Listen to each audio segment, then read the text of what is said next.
Why does Feng Shen Yanyi, also known as the investiture of the gods, feel so distant and unreachable compared to beloved classics like Water Margin or Journey to the West?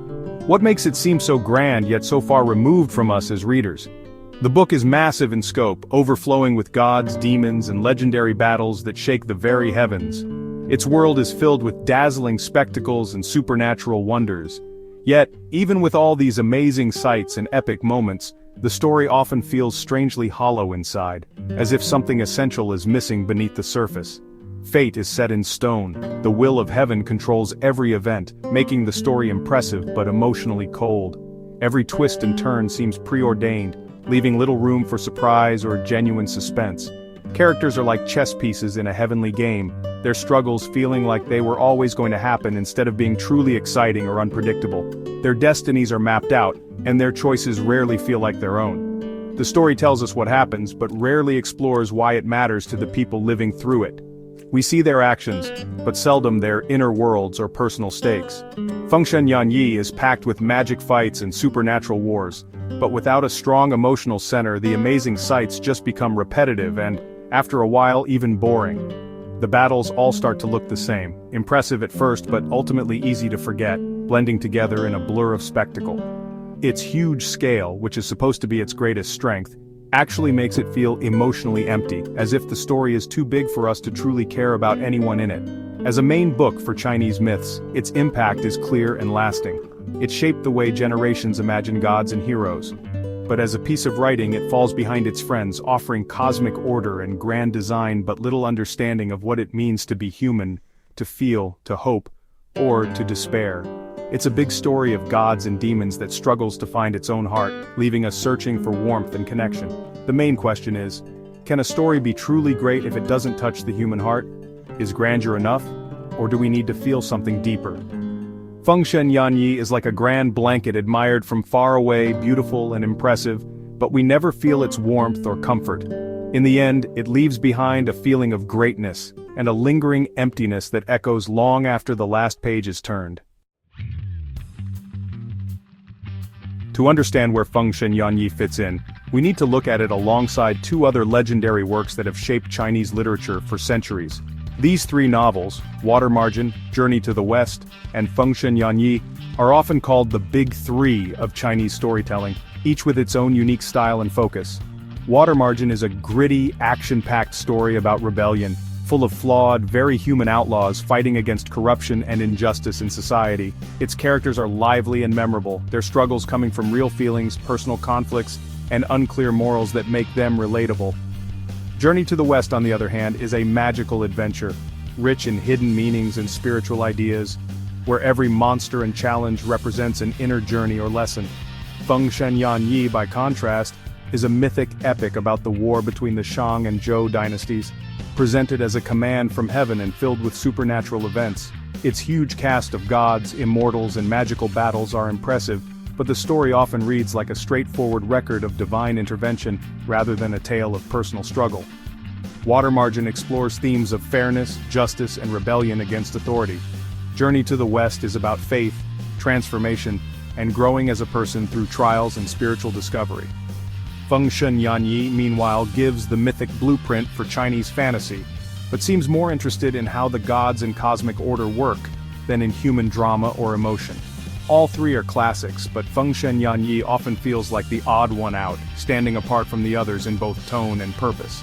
It's the instruction book for the gods, laying out the rules of the divine world, but not a guide for the soul or the human heart. Feng Shen Yanyi's biggest problem is that its characters don't feel real. Its figures, whether human or god, are like types, defined by their jobs, not by their inner thoughts. Zhang Zia, the main character, is smart and does his duty, but shows little personal ambition or doubt. He's a perfect example of good leadership, not a human you can relate to. The bad guys, like King Zhou and Daji, are exaggerated evil characters, without any deep thoughts or inner struggles. Their changes happen suddenly, their reasons are shallow. Unlike the characters in other classics who have complex morals, Feng Shen Yanyi's characters are symbols, goodness versus badness. This symbolic role takes away from any chance for them to be deep. The result is a story filled with statues, not people. Their greatness is clear, but their humanity is missing. We admire their roles but can't connect with their struggles. The story is impressive but emotionally cold. Phong Yanyi's heroes are like cardboard cutouts in a world of gods. Watermargin's characters are fascinating because they are deeply flawed and unmistakably human, each carrying their own burdens and contradictions. Forced into becoming outlaws by a world riddled with injustice, their reactions are messy, emotional, and morally complex, never fitting neatly into right or wrong. Song Jiang, the leader, is generous and seeks justice but is torn between being loyal to his brothers and to the empire, always caught in a painful tug-of-war. His inner struggle, between rebelling against corruption and longing for a pardon from the emperor, is the sad, beating heart of the book, making his journey both tragic and relatable. He is not a simple hero, but a man divided by his own mixed feelings, doubts, and hopes, embodying the complexity of real people. Lu Zhishen, the flowery monk, is another example, a violent man with a kind heart, a monk who failed at discipline but is a true hero in spirit. He drinks, fights, and breaks Buddhist rules, yet always stands up for those who are being treated unfairly, showing that heroism can come from imperfection. These characters feel real because their actions come from feelings we all recognize: anger, loyalty, sadness, and the longing for justice. Their flaws make them easy to relate to, and their struggles give the story a sense of weight and consequence that lingers. When they suffer, we feel their pain. When they win, we share their joy, as if their victories and losses are our own. Watermargin isn't just about rebellion, it's about people pushed to their limits, forced to make impossible choices. It explores the hard choices people have to make to survive, and the cost of those choices on their souls. This is the human heart that Phong Yanyi lacks, a sense of real, beating emotion. Its divine figures are far away, its human characters unrecognizable, more like symbols than people. Watermargin's flawed heroes show us what Phong Yanyi is missing: the messy, beautiful reality of being human. Phong Yanyi is full of magic, but its imagination is surprisingly direct. The supernatural exists to help the story move forward. Magic weapons and powers are tools for battle, not symbols. The story becomes a series of duels, each with a new immortal and a new gadget. This pattern quickly becomes boring, focusing on the details of supernatural warfare. There's little sense of wonder or mystery. The world feels like it can be measured, not magical. Characters' changes, like demons being revealed, don't carry any deeper meaning. Evil is simply evil. The fantastic is treated as fact, not as a hidden meaning. The story's imagination is wide but not deep. We see amazing things but are not asked to think about what they mean. Phong Yanyi's world is magical but ordinary. It dazzles but rarely inspires awe. Journey to the West, in contrast, is a masterpiece of imaginative storytelling with hidden meanings. Every character and monster has layers of meaning. The journey is a symbol for spiritual enlightenment. The four travelers represent parts of the human self: heart, mind, desire, and effort. Their battles are not just physical, but inner struggles against flaws and temptations. Demons like the white-boned spirit symbolize illusion, and the difficulty of seeing the truth. The story works on many levels: a child's adventure, an adult's philosophical journey. Its world is a language for deeper themes, not just a background. This is the power of true imagination, building a world that is both amazing and meaningful. Journey to the West's depth makes Phong Yanyi feel shallow in comparison. Even with its literary flaws, Phong Yanyi is very popular in modern pop culture. Its strength is in its huge list of gods, demons, and magic items, a goldmine for adapting. The story's universe, with its visually striking characters and epic battles, is perfect for movies, comic books, and games. Modern creators use its character types as blank slates, adding depth and personality that the original lacks. The repetitive plot becomes a source for adventure episodes and new creative interpretations. Phong Yanyi is less a story to read and more a mythological database to dig through. Its impact is most visible on screens and in digital worlds. It is a treasure chest of ideas waiting to be remade. Phong Yanyi's main weakness as literature remains.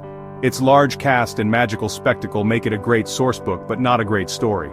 The book lacks a soul, impressive in how it works but cold and emotionally distant.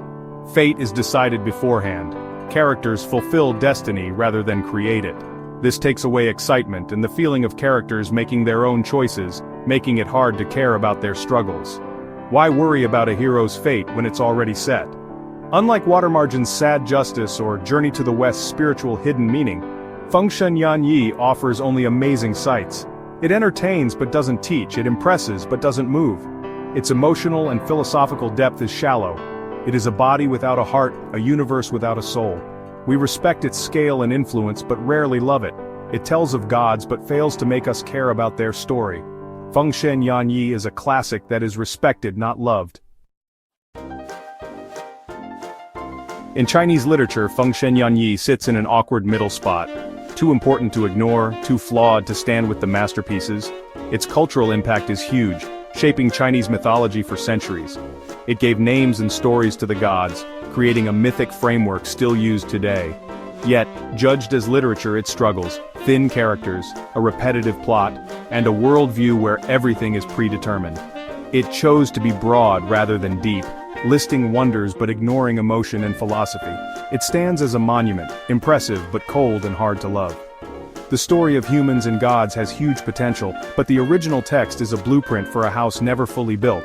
The structure is there, but the rooms are empty. The challenge remains.